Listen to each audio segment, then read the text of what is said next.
지금 딱 우리가 고백해야 되는 찬양인 것 같아요. 여러분, 찬양은 박철하는 것도 아니고 음정을 하는 것도 아니고 믿음으로 하는 겁니다. 이 성전에 하나님 앞에 올려드리는 찬양이 안 끊어졌으면 좋겠습니다. 여러분, 찬양 들으면서 여러분 염려할 게 참 많잖아요. 잠깐 그 염려를 다 내려놓고 하늘 나는 새를 한번 보세요. 하나님 기르시고 입히시잖아요. 하물며 우리일까 보겠습니까? 고개를 들고 주님을 바라보는 저와 여러분이 되기를 바랍니다. 예. 초대교회 부터 시작된 교회사를 보면 교회사는 무엇일까요? 말씀은 진리고 역사는 우리에게 교훈을 줍니다. 그래서 역사를 알아야 됩니다. 교회가 걸어온 역사가 있는데 교회사는 박해사입니다. 박해.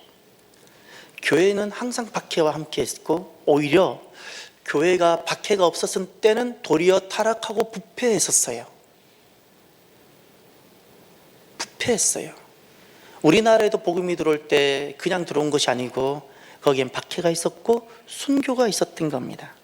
여러분 초대교회로 돌아가셔서 이 땅에 교회가 세워질 때 어떤 박해가 있는가를 돌아보세요. 대표적으로 초대교회 때 10대 박해가 있는데 첫 번째 네로 황제 때 박해가 있었죠.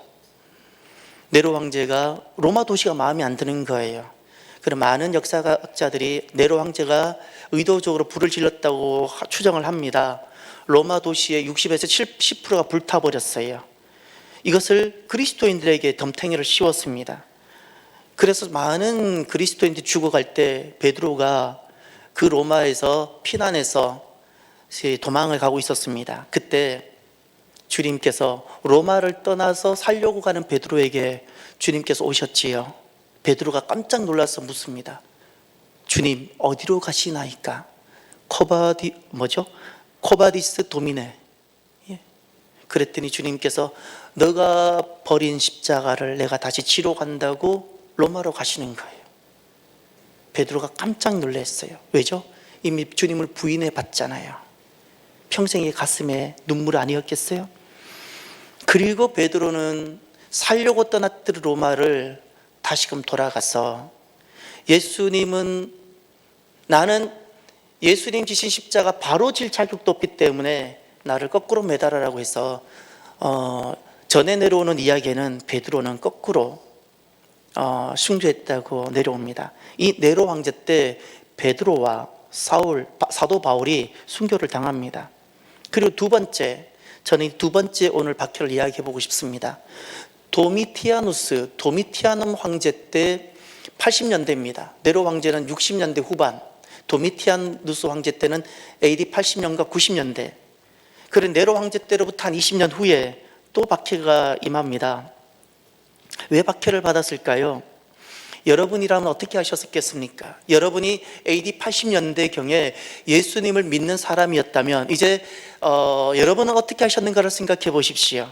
그때 도미티아누스라는 이 황제가 나를 주 하나님으로 섬겨라 라고 했어요. 이게 황제 숭배라는 거예요. 당대에는 이것이 아무것도 문제가 되지 않아요. 황제를 왕으로 주로 섬기고 하나님으로 섬겼던 거예요. 그러나 내 안에 예수님을 믿는 사람은 이것이 안 되는 거예요.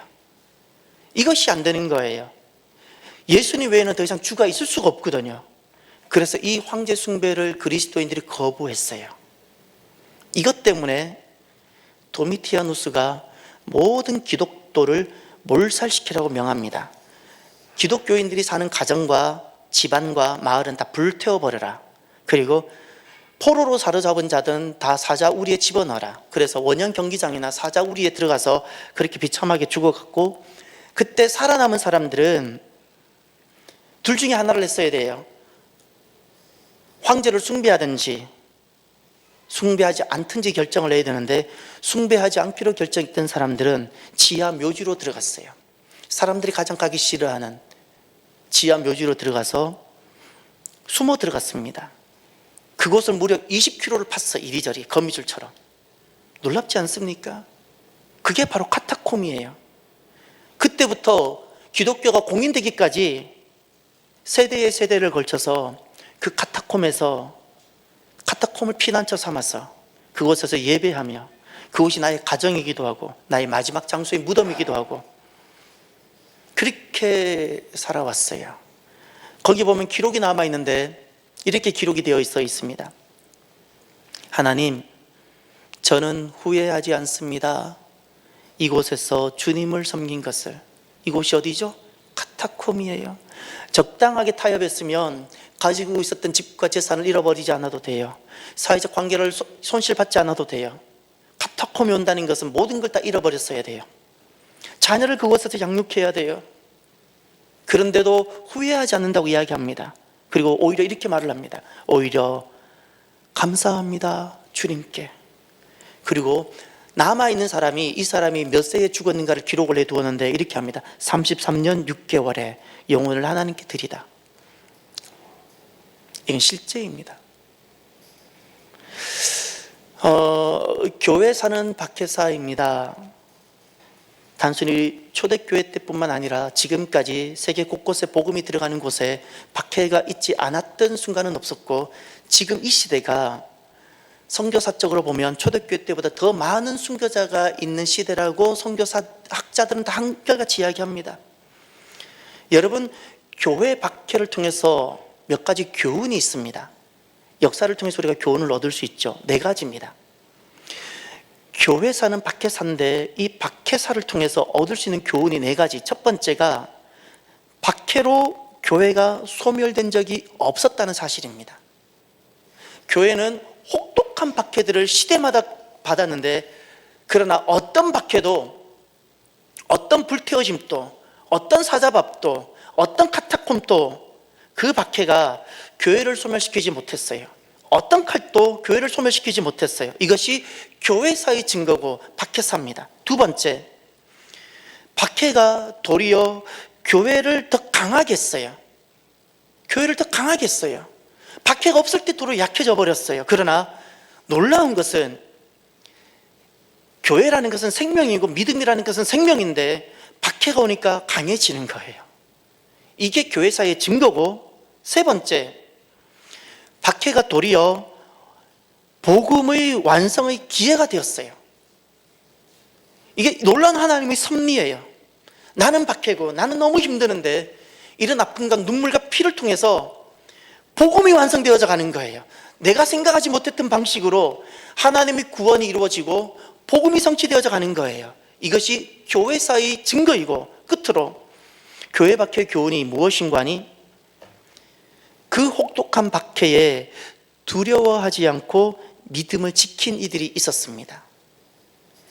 시대마다 그 혹독한 박해에 값비싼 대가를 지불해가며 심지어 순교의 피를 마다하지 않고 믿음을 지킨 이들이 있었는데, 하나님은 그들을 이긴 자로 여기셨고 하나님은 그들의 손을 통해서 그들이 남은 자예요.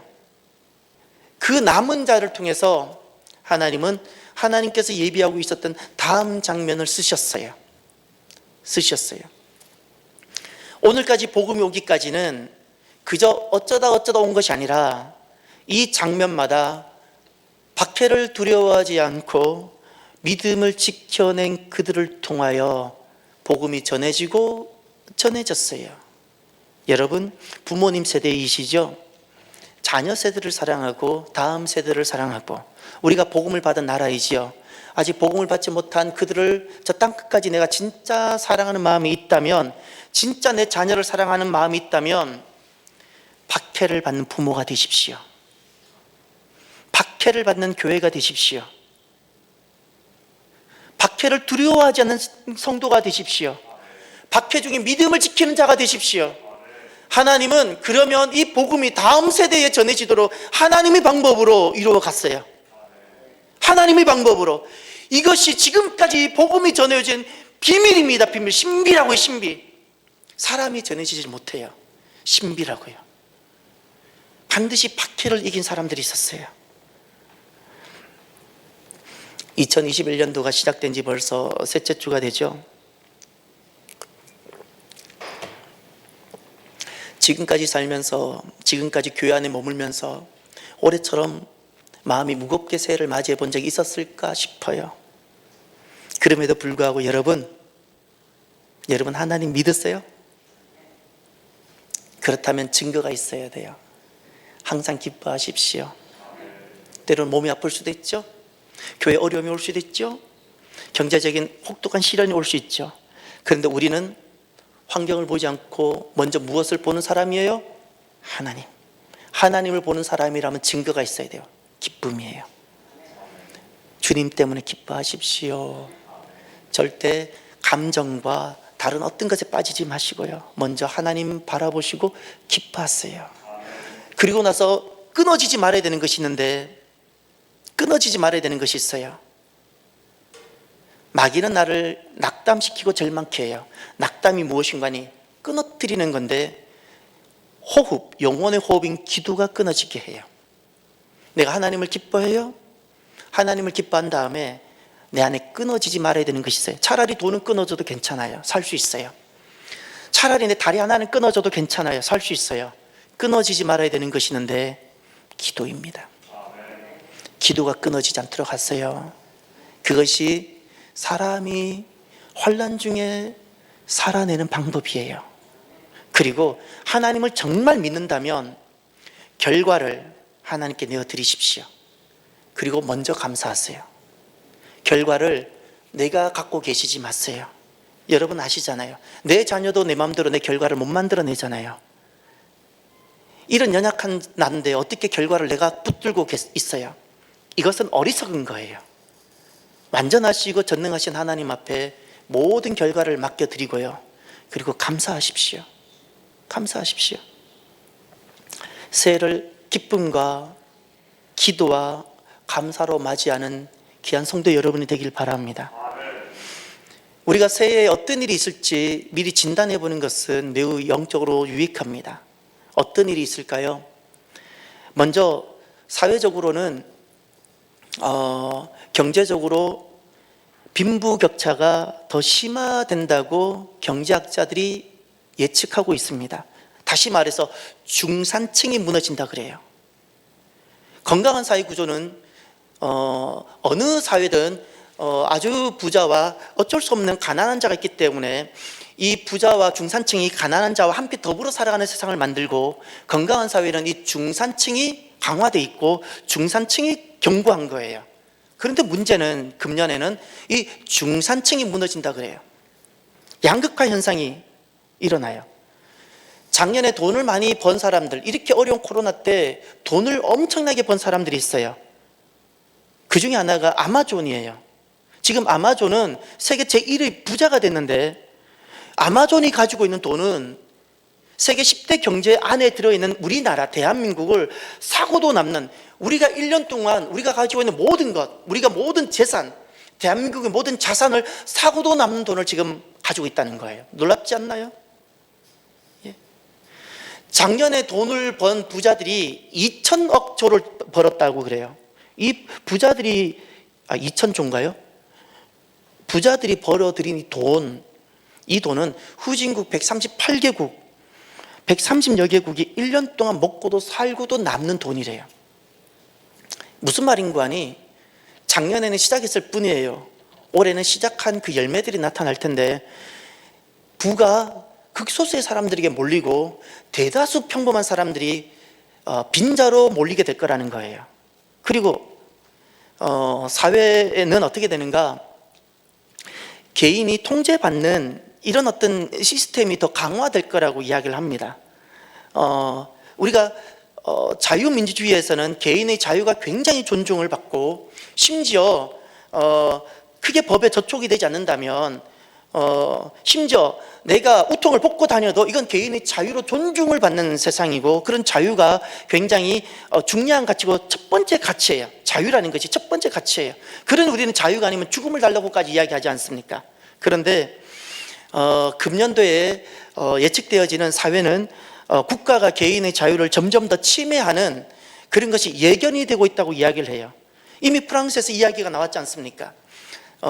프랑스에서 이제 백신을 맞지 않으면 대중교통을 이용하지 못하는 법률을 시행하려고 하다가 지금 멈췄어요. 제재를 받아가지고 멈췄어요. 백신을 맞을 수도 있고 안 맞을 수도 있고, 내가 대중교통을 탈 수도 있고 안 탈 수도 있는 자유가 있어야 되는데, 이제 이런 것들이 점점 통제가 되는 시대가 올 거라는 겁니다. 자, 이제는 우리는 교회이기 때문에 교회를 예측을 해봐요. 신앙생활에 대해서 예측을 해봐요. 금년에 우리가 점점 이렇게 맞이하게 될 신앙의 삶은 어때할까? 5가지 정도로 우리가 신앙생활에 대해서 예측해 볼 수 있는데, 교회의 모습입니다. 첫 번째, 영적 양극화 현상이 극심화될 겁니다. 이 영적 양극화 현상이라는 것이 무엇인가니, 깨어있는 자는 더 깨어있게 됩니다. 그러나 잠자는 자는 더 자게 되어져요. 그러니 깨어있는 자는 어떤 것도 그것이 점점 더 하나님께로 나아가게 되는 어떤 것이 되는가 하면, 잠자는 자는 더욱더 무디어져서 하나님을 보지 못하는 거예요. 이런 일이 더욱더 심화되어지는 거예요. 어떤 일이 있어도 그것이 영적으로 보이지 않아요. 영적 양극화 현상이 교회에 심하게 일어날 것이고, 두 번째, 교회에게 다가올 모습들이 급속한 세속화입니다. 교회는 이미 타치오 크라이스트예요. 예수님을 닮는 곳인데 세상을 닮기 시작하는 거예요. 누가 교회를 이룬 사람들이 세상을 따라가기 시작하는 거예요. 세상을 따라가고, 예수님이 생명이고 진리면 이것이 본질인데, 본질이 교회가 본질이고 본질이 교회 안에 있는데, 본질을 버리고 비본질을 붙잡기 시작한다는 거예요. 이것이 세속이에요. 이런 일이 교회 안에 일어날 거라는 거예요. 이런 일이 본질을 의심하는 거예요. 예수님을 의심하고, 예수님이 생명됨을 의심하고, 진리됨을 의심하고, 예수님께만 길이 있다는 것을 의심하기 시작하는 거예요. 여러분, 우리 신앙생활 폼 아닙니다. 어떤 직분이나 이것이 신앙생활 대변하지 못합니다. 내 신앙 모습을 한번 돌아보세요. 여러분, 혹시 속빈 강정은 아니신가요? 속빈 강정, 껍데기, 지푸라기, 결정적인 순간에 아무런 능력이 없는, 바람 불마다 날아가는 쭉정이, 본질이 아니면 죄송하지만 그의 직분이 목사일지라도 속빈 강정일 뿐입니다. 내 신앙은 본질인지 아닌지를 보셔야 돼요. 금년에 이 일이 더 심화될 겁니다. 세 번째, 금년에 우리가 예측되어지는 교회 상황은 영적 무법천지입니다. 무슨 말인가 하니, 혼란이에요. 신학적 혼란이에요. 신학이라는 것은 일어나는 시대 현상에 대해서 성경적 해답을 딱딱 주는 것이 신학입니다. 그래서 신학은 시대마다 계속 해석을 해줘야 되는데, 문제는 교회 안에 어떤 일이 일어나는 거 아니, 동성애 차별금지법을 딱 이야기하면 이것이 신학적 해답을 주면 하나가 되어져야 되는데 나누어진다는 거예요. 나누어져요.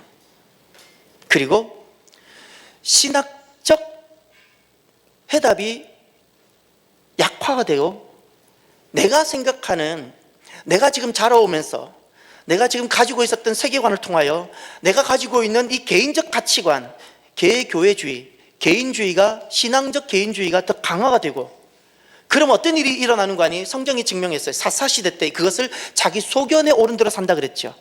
그러면 성도들이 자기 소견에 옳은 대로 살게 되어지는 거예요. 이런 일이 일어나는 거예요. 이런 일이. 네 번째, 선교가 급속도로 위축이 될 겁니다. 왜냐하면 이제 생각해 보세요. 지금 비행기 타고 갈 수 있는 데가 있나요? 어디 해외를 갈 수 있나요? 가면 일단 격리가 되어져야 되잖아요. 이런 상황에서 어떻게 선교하나요? 어떻게 선교를 할 수 있겠어요? 비행기가 축소되잖아요. 더구나 여러분, 해외 나가보면 우리가 중국 사람인지 일본 사람인지 한국 사람인지 실은 우리도 구별을 못하지만 그들은 더더욱 구별 못해요. 구별 못하고 나가보세요. 어떻게 묻는지 아세요? 중국이냐 물어요. 우리에게. 한국 사람이냐 묻지 않아요. 중국 사람이냐고. 왜냐하면 중국 사람이 워낙 많으니까 일본 사람이냐고 묻지 않아요. 중국 사람이냐 먼저 물어요. 그런데 문제는 무엇이에요? 코로나가 중국에서 시작됐잖아요. 그러다 보니까 지금 유럽이든 미국 사람이든 이 중국 사람에 대한 혐오가 얼마나 큰지 비슷하게 생긴 모든 사람을 다 혐오하기 시작했어요. 우리는 한국 사람임에도 불구하고 생김새가 중국과 비슷하다고 해서 기본적으로 먼저 마음을 닫고 혐오하기 시작해요. 이게 실제로 유럽과 미국에서 지금 일어나고 있는 거예요. 코로나 전파자라고. 그렇기 때문에 어떻게 선교가 이렇게 이루어질 수 있겠어요? 마음을 닫고 있는데. 더구나 교회가 적극적으로 후원하고 지원해야 되는데 이 후방 교회가 흔들리고 있어요. 그래서 지상 명령인 선교에 심각한 타격이 올 거예요. 다섯 번째, 금년에 우리가 예측되어지는 신앙적 상황이, 교회적 상황이 어떤 것이 있을까? 온라인 사역이 많이 확장이 될 겁니다. 지금 또 우리 교회 여기는 라이브 톡이고 저기는 네이버 밴드고 지금 또 밴드로 참여하고 교회 학교도 지금 실시간 라이브 톡으로도 하고 줌으로도 지금 막 하고 있어요. 사람들은 그렇게 이야기해요. 지금은 언택트 시대라고, 비접촉 시대니까 옳은 거라고, 우리가 이렇게 많이 프로그램을 개발하자고. 그래서 온라인 교제, 온라인 예배, 온라인 전도, 온라인 친교, 많은 어떤 우리가 소프트웨어들을 개발을 해요. 제가 왜 계속 온라인 사역을 좋아하지 않는가 하면 온라인 사역에 위험이 있어서 그래요. 온라인 사역에 한계가 있고 위험이 있어요. 이제 생각해 보세요. 온라인 교제, 온라인 전도, 온라인 예배, 잠시적인 대안이라면 괜찮아요. 이것이 장기화되면 어떻게 되겠어요? 어떻게 될까요? 제가 여러분 비유를 들어볼게요. 부모잖아요. 우리가 다 부모를 경험해 보셨잖아요. 부모예요. 부모인데 자녀를 온라인으로 양육해요. 온라인으로 가르쳐요. 온라인으로 이끌어가요. 가능해요? 대면하고도 안 되는데 가능해요? 여러분, 온라인 사역으로는 불가능한 것이 하나 있어요. 제자가 만들어지잖아요. 꼭 명심하셔야 돼요. 왜 예수님께서 3년간이 사도들을 끌고 다녔는지 아세요? 그것을 통해서만이 제자가 만들어지기 때문에 직접 봐야 돼요. 함께 해야 돼요. 아무리 언택트라도 여러분 잊지 마세요. 함께 해야 돼요. 함께 해내야 돼요. 이것을. 현장을 상실해서는 오래 버티지 못합니다. 몸이 떠나는데 마음이 남아있을까요? 부부가 자녀를 양육한다고 떨어져서 기러기를 많이 한 경우가 있었죠. 지금 얼마나 후회하는지 아세요? 몸이 멀어지면 마음이 멀어지는 거예요. 우리가 그래요. 목사님 유튜브에 올려서 예배 영상 직접 보고 설교하고 우리 여전히 은혜 받을 수 있다고. 가끔 보면 하나님을 믿는 것보다 유튜브를 너무 신뢰하고 믿는 것 같아요. 유튜브 세상이 되어가고 있어요. 유튜브 여러분 거 아니에요. 구글 거예요. 구글 거. 이미 구글에서 제재를 가했잖아요. 작년 12월에 미 대선과 관련된 어떤 컨텐츠들은 삭제하고 게재하지 못하도록 이미 제한했잖아요. 중국 가보세요. 유튜브가 열리나? 여러분 유튜브를 왜 그렇게 신뢰하나 모르겠어요. 언제든지 유튜브, 우리가 말씀을 전하다 보면 말씀을 그대로 전하다 보면 차별금지법 반드시 반대하게 되어져 있어요.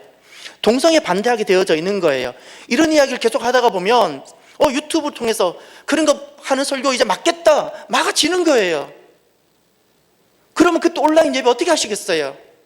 예? 이것이 온라인의 한계라는 거예요. 온라인의 한계. 그래서 현장을 잃어버리지 마십시오. 어떻게든 주님께 붙어 있으십시오. 어떻게든. 우리가 지금 새해에 우리 앞에 펼쳐질 어떤 교회의 예측되는 상황들이 이와 같은 것인데도 불구하고, 그러나 기억해야 될 역사 신앙적 교훈이 있습니다. 박해로 교회가 소멸된 적이 없었음을 기억해 주십시오. 교회가 아무리 환란이 있어도 그 박해가 어떤 칼이든 어떤 법이든 교회는 박해는 당해요. 그러나 그것으로 교회가 소멸된 적이 없었어요. 이것을 기억하고 우리에게 주어진 현실을 날려가길 바랍니다. 두 번째, 박해일지라도 그 박해가 분명히 교회는 아픔이고 피가 될 것이고요, 순교가 일어날 것이고 굉장히 흩어짐이 생길 텐데, 그럼에도 불구하고 오히려 그 박해가 교회와 믿음의 성도들을 강화시켰다는 사실을 기억하십시오. 우리는 이 박해가 우리를 약하게 시키는 것이 아니라 어떻게 강하게 만들 겁니다. 아멘입니까? 우리 교회를 돌아보세요. 2년 전에 2층 성전을 두고 위기가 찾아왔잖아요. 교회로서 시련이고 박해인 거예요. 그 2층 이 건물 물건과 재정과 관련된 분이 8월 언제까지 정리가 안 되면 이 계약을 취소하고 이 건물 전체를 가져가겠다 그랬잖아요. 교회에 닥친 시련이었잖아요. 그때 우리가 어떻게 했어요? 기도했잖아요. 도리어 강하게 됐잖아요. 그렇지 않나요? 세 번째, 또 기억하실 것이 있어요. 박해가 있지만 아플 겁니다. 그러나 도리어 하나님은 이것을 통하여 하나님의 목적을 완성해 간다는 사실을 믿으십시오. 이것이 성경의 증거고 교회사의 증거예요. 네 번째, 금년에 우리 앞에 여러 가지 것들이 예측될지라도 여러분, 환난과 박해를 두려워하지 마십시오. 두려워하지 마십시오. 어떤 환난이 나에게 기다리고 나를 찾아올지라도 두려워하지 마십시오. 성경을 기억하고 교회사를 기억하십시오. 반드시 그때 핏값을 지불해서라도 믿음을 지킨 이들이 있었어요. 그들을 하나님께서는 이긴 자로 여기셨고 남은 자로 삼으셔서 그들을 통하여 다음 장면을 쓰셨어요. 저와 여러분들이 박해를 두려워하기는 자가 아니라 박해를, 환난을 이기는 자가 되기를 바랍니다. 꼭 이기는 자가 되십시오. 그러나 모두는 아닐 겁니다. 교회사가 그래요. 교회사를 보면 항상 모든 사람이 이긴 것은 아니에요. 그러나 소수일지라도 이기는 사람이 있었어요. 이기는 자가 꼭 되시기를 바랍니다. 그러면 어떻게 하면 환난을 이겨낼 수 있을까요? 이제 교회가 되어 살아간다는 것, 내가 믿음을 지킨다는 것은 쉽지 않은 시대, 어려운 시대가 이제 돌아오고 있는데 어떻게 환난을 이기는 자가 될 수 있을까요? 오늘 말씀으로 돌아가 보십시오. 오늘 말씀은 예수님께서 고별설교, 마지막 성목요일 날 성찬식을 하시고 세족식을 하신 다음에 장차 예루살렘 교회가 될 그 마가 다락방에서 마지막 말씀을 전하셨어요. 고별설교라 부르는데 그 고별설교의 결론이 오늘 본문이에요. 그 중에 마지막 말씀이 무엇인가를 보세요. 33절이에요. 이 마지막 설교를 끝내고 이제는 기도를 하시고 겟세마네로 가시는 거예요. 그러면 고별설교의 마무리가 무엇인가를 보세요. 무엇이 마무리인가? 33절. 이것이 주님께서 사도들에게, 남아있는 제자들에게 꼭 주시고 싶은 말씀이고 이 땅에 남아있는 교회들에게 꼭 주고 싶으신 말씀이에요. 33절입니다. 이것을 너희에게 이르는 것은 너희로 내 안에서 무엇을 누리게 하려 함이라? 평안이에요. 아멘입니까? 그 평안을 항상 기뻐하라, 쉬지 않고 기도하고 범사에 감사하는 거예요. 잊지 마세요. 하나님께서 남아있는 사도들과 오늘날 남아있는 교회들에게 정말 말씀하고 싶은 거 평안이에요. 아멘입니까? 그 다음 말씀을 보세요. 세상에서는 너희가 환난을 당하나, 이것이 남아있는 제자들의 삶의 자리예요. 믿음을 지키고는 믿음을 버리지 않는 사람들의 삶의 믿음의 자리라는 거예요. 세상에 있는 너희예요. 세상에 있는 사도들이고 오늘날 말하면 세상에 있는 교회예요. 그런데 환난을 당한다 그래서 이 환난의 자리가 교회의 자리고 그 당시에는 제자들의 자리였고 오늘날은 믿음의 성도들의 자리예요. 믿음과 환난이 같이 간다는 사실을 잊지 마십시오. 여러분은 지금까지 믿음 생활하면서 어떤 환난이 있었습니까? 내가 예수님 믿는 것 때문에 어떤 시련을 겪어보셨어요? 시련이 없었다면 그것을 부끄러워하셔야 돼요. 부끄러워하셔야 돼요. 그때마다 타협했기 때문에 시련이 없는 거예요. 내가 예수님을 믿는다면 시련이 있었어야 돼요. 시련이, 나만의 아픔이 있고 나만이 하나님께 드릴 내가 예수님을 만났을 때 나만이 주님께 드릴 나의 이야기가 있어야 되는 거예요. 아세요? 나만의 이야기가 있어야 된다고요. 이런 시련도 있었고 이런 아픔이 있었는데 너무 아팠지만 내가 주님 때문에 내가 가졌던 나의 희생, 시련이 내가 있었어야 되는 거예요. 그런데 그 다음 마지막 결론적으로 하셨던 말씀을 보세요. 교회는 환란이에요. 사도들은 환란이에요. 그런데 그 다음 보세요. 담대하라, 내가 세상을 이기었노라. 아멘. 이걸 꼭 주고 싶으신 거예요. 예수님 세상에 계셨잖아요. 세상은 환란이잖아요. 곧 예수님 십자가 지시잖아요. 그런데 이긴다고 말씀하셨어요. 이미 이겼다고 말씀하셨어요. 교회는 이긴 공동체예요. 환란은 있어요, 교회는. 그러나 어떤 것도 교회를 이기지를 못해요. 주님이 이기신 것처럼 교회는 이기게 됩니다. 아멘입니까? 사랑하는 성도 여러분, 32절 보면 꼭 보셔야 될 단어가 하나 있어요. 보라, 너희가 다 각각 제 곳으로 흩어지고 나를 그 다음 밑줄 치세요. 때가 오나니. 때가 온다 그랬어요. 자, 때가 온다 그랬는데 어떤 때일까요? 25절 보세요. 또 똑같은 말씀이 나와요. 이것을 비유로 너희에게 일렀거니와 때가 이르면 그랬죠. 이 때라는 것은 어떤 시간이 아니에요. 몇 월 며칠 몇 시 아니에요. 시즌이에요. 우리로 말하면 계절이에요. 어떤 계절이 온다는 거예요. 그런데 어떤 계절이 온다는 거죠? 다시 32절로 돌아가 보세요. 보라, 너희가 다 각각 제 곳으로 흩어지고 그랬죠. 이 흩어진다는 것이 무엇이죠? 환란, 박해로 인한 시련을 뜻하는 거예요. 예수님 때문에, 내가 믿음을 지키는 것 때문에 받게 되어지는 시련인 거예요. 이런 일이, 이런 계절이 온다는 거예요. 계절이, 이런 계절이 올 거라는 거예요. 계절이. 세상에 있는 교회의 자리는 박해받는 교회예요. 박해받음이에요. 근데 주님이 말씀하셨죠? 평안하라, 담대하라. 왜죠? 주님이 이기셨어요. 여러분, 환란은 이기라고 주어진 거예요. 믿음만 지키면 환란을 이기게 되어져 있어요. 사랑하는 성도 여러분, 환란을 꼭 이기시기를 바랍니다. 그러면 박해의 계절, 사도들을 흩어지게 만들고 교회를 흩어지게 만드는 이 박해의 계절에 이긴 자들의 모습이 오늘 본문에 등장합니다. 이긴 자들의 모습이, 이기는 자들의 모습이 어떻게 되는가? 25절로 가보세요. 이것을 비유로 너희에게 일렀거니와 때가 이르면, 이 때라는 것이 어떤 때예요? 흩어지게 하는 때, 박해의 때, 환란의 때예요. 환란의 계절이 올 텐데 그때가 되면 다시는 비유로 너희에게 이르지 않고 다 함께 아버지에 대한 것을 밝히 이르리라. 아버지에 대한 것, 하나님에 대해서 더욱 분명히 알게 되는 역사가 있어요. 아멘. 박해인데 이 박해가 내 믿음을 흩어지게 하는 것이 아니라 어떻게 하나님을 더욱더 알게 되는 역사가 있을 거라는 거예요. 그리고 영적으로 더욱더 제가 나누어진다 그랬죠. 하나님을 찾는 자는 더욱더 찾게 될 것이고 그렇지 않은 사람은 더욱더 멀어져 버리는데, 이 박해 때 이기는 자들의 모습을 보니까 놀랍게도 하나님 아버지에 대해서 너무나도 밝히 알게 되는 역사가 있는 거예요. 하나님을 만나게 되고 하나님의 임재 속에 들어가고. 아멘입니까? 무엇으로도 이 사람의 마음을 무너뜨리지 못하는 역사가 있다는 거예요. 박해인데. 두 번째 보세요. 또 무엇이 있는가? 26절. 그날에 그랬죠. 이 그날은 언제인가요? 때가 이르는 날. 예, 박해의 시즌이에요. 박해의 계절. 그때 어떤 일이 일어나는가? 27절 보세요. 이는 너희가 나를 어떻게 사랑하고, 이 나가 누구예요? 예수님. 박해의 시절이에요. 박해의 계절이 돌아왔는데 누구를 사랑해요? 예수님을 더욱 사랑하는 역사가 일어나더라는 거예요. 누구에게? 이기는 자에게. 이기는 자는 이제는 사람 사랑하는 마음에서 돌아와요. 마음이. 예? 이제는 돈을 사랑하는 마음에서 마음을 돌이켜서 이제는 누구를 사랑한다고요? 예수님을 사랑하는 역사가 이 박해의 계절에 일어나더라는 거예요. 박해의 계절에 그 사람이 이기는 사람이, 그 사람이.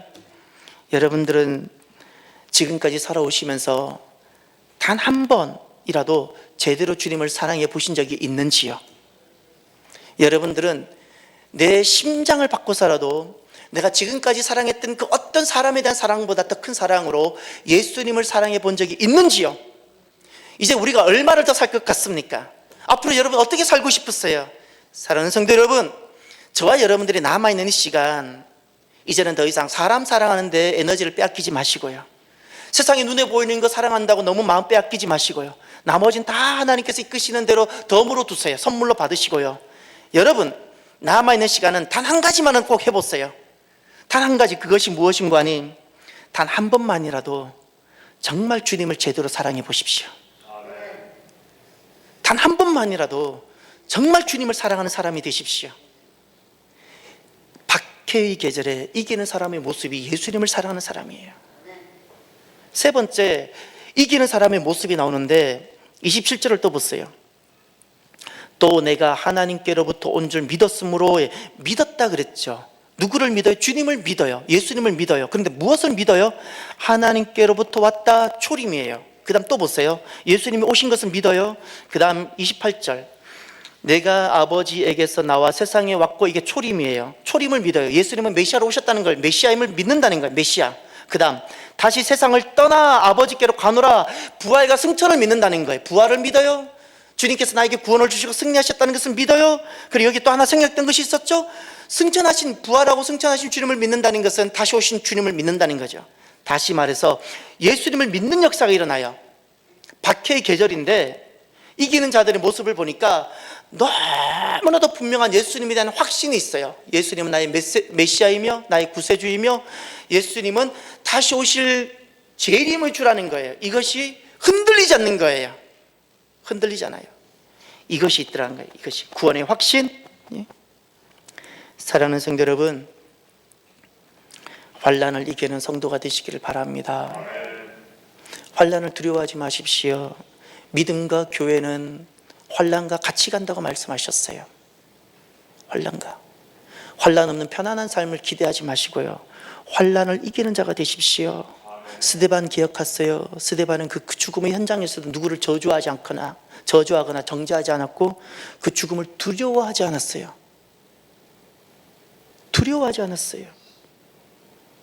믿음은 좁은 길이라 그랬고요, 좁은 길이라는 것은 환난을 뜻하는 것이고요, 의미가 있어요. 너무나도 두려워야 되는 것이 있는데 좁은 길이라는 것은 많은 사람이 찾지 않는 길이라는 뜻이에요.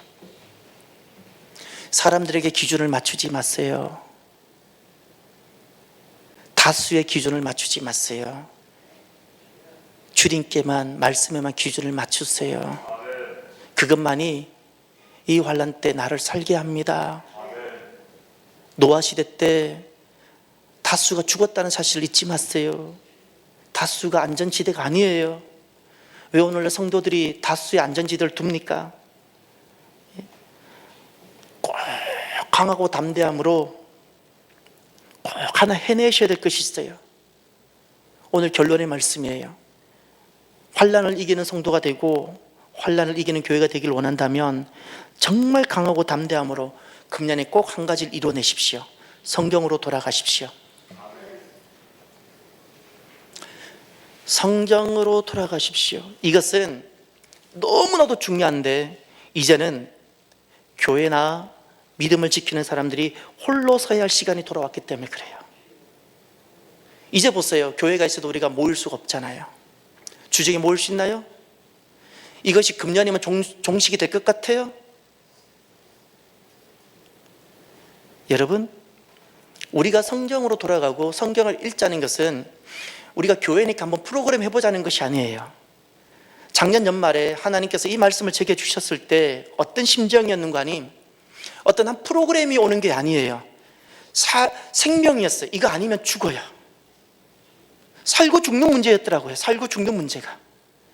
이제는 홀로 서야 하는 시간이 돌아온 거예요. 이제는 여러분, 양질의 목양의 시대에 기대하지 마세요. 이상적인 목양의 시대가 지나가고 있어요. 지금 놀랍게도 영적으로 내가 스스로 살아남아야 되는 시기가 오고 있는 거예요. 각계 전투를 해야 돼요. 각계 전투가. 이제는 내가 스스로 말씀을 공급받지 않고 내가 스스로 말씀을 먹지 아니하면 내 믿음의 존립이 위태로워지는 거예요. 믿음의 존립이. 부지런히 성경 읽지 아니하면 방법이 없어요. 방법이. 성경으로 돌아가야 되는데 왜 돌아가야 되는가? 두렵고 떨림으로 말씀 한 군데를 보셔야 돼요. 계시록 22장으로 돌아가 보세요. 계시록 22장은 성경의 제일 마지막 장입니다. 주님께서 결국 이루어질 말씀인데, 앞으로 이루어질 세상에 대한 말씀인데 계시록 22장을 가보세요. 주님께서 계시록 22장에 내가 속히 오리라 3번을 말씀하셨는데, 그때 그러면서 중간에 하셨던 말씀이 하나 있어요. 10절과 11절로 가보세요. 계시록 22장 10절. 또 내게 말하되 이 두루마리의 예언의 말씀을 임봉하지 말라. 때가 가까우니라. 마지막 때가 되면 말씀을 임봉하지 말라는 거예요. 무슨 말인가요? 말씀을 찾는 자는 더욱더 찾을 거라는 거예요. 말씀을 더욱더 찾는 역사가 일어나는 거예요. 말씀 외에는 하나님을 더욱더 알아가고 구원의 확신을 우리에게 주는 것이 없어요. 그 다음 두렵고 떨림으로 11절을 보세요. 11절 말씀을 임봉하지 말라 그랬죠? 마지막 때 말씀의 삶이에요. 말씀의 삶. 임봉되지 않는 말씀으로 가까이 가는 사람들이 있어요. 그런데 그 다음 보세요. 이것이 너무 두려워요. 11절 불의를 행하는 자는 그대로 불의를 행하고, 한 영혼을 천하보다도 귀하게 여기시는 주님께서 이해할 수 없는 말씀하셨어요. 불의를 행하는 자를 구원하라고 하신 것이 아니라 그래도 두라 그랬어요. 또 그 다음 보세요. 더러운 자는 그대로 더럽고 그랬어요. 여기까지 일단 말씀을 보세요. 무슨 말인가요? 이 말은 그 사람들을 버리거나 구원하지 말라는 것이 아니에요. 시간이 없다는 거예요. 기회가 없어요. 너무나도 급박한 마지막 시대가 오면 너무나도 급박해져요. 저는 점점 무엇이 느껴지는 거 아니, 지금 우리나라 상황이 어디 복음을 전하고 하기보다도 있는 사람들을 지금 지켜내야 되는 시간들이 점점 돌아오고 있어요. 예? 지금 불의한 사람들, 더러운 사람들을 점점 시간이 가면 갈수록 기회가 없어요. 여러분, 기회가. 예? 고쳐줄 기회가 없는 거예요. 여러분, 이제 저와 여러분들이 이렇게 신앙생활 하셔야 돼요. 사람들 이렇게 이야기를 많이 하죠. 제가 목사님 때문에 시험 들어서 교회를 안 나가고 있어요. 내가 요즘 병이 들어서 교회 안 나가요. 아유, 내가 뭐 어떤 일 때문에 섭섭했어. 여러분 잊지 마세요. 그럴 시간이 없어요. 이제는 그럴 기회가 없다고요.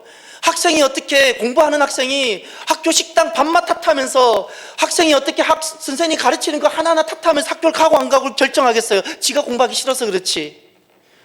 목사님을 탓하고 병들어서 탓하고 섭섭해서 탓하고, 잊지 마세요. 내 믿음이 부족했어라는 거예요.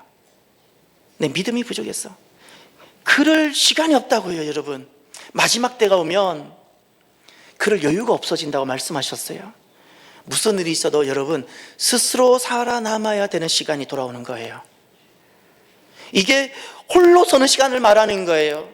성경 외에는 나를 살아나게 하는 방법이 없어요. 여러분, 이것은 프로그램이 아니라고요. 나를 살게 하는 거예요. 나를. 성경을 읽으시는데 어떻게 읽어야 되는가? 성경을 읽으면서 하나님 사랑을 회복해야 돼요. 나를 사랑하신 하나님 사랑을 회복해야 되고, 내가 하나님 사랑 안에 들어가야 되고, 또 성경을 읽는데 어떻게 읽어져야 되는가? 성경을 읽는데 이 기록하신 말씀하신 하나님 임재 속에 내가 들어갈 수 있어야 돼요.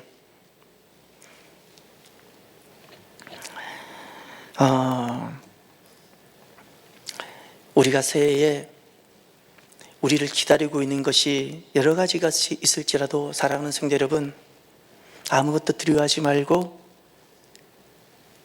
하나님을 바라보면서 말씀으로 꼭 환난을 승리하는 저와 여러분이 되길 바랍니다. 이 시간 기도합시다. 눈을 감아보세요. 눈을 감아보세요. 내 안에 어떤 정죄와 어떤 미움이 다 소멸되어져야 돼요. 평강을 먼저 말씀하셨고요, 환난이 있을 거라 말씀하셨고요, 담대하라 말씀하셨어요.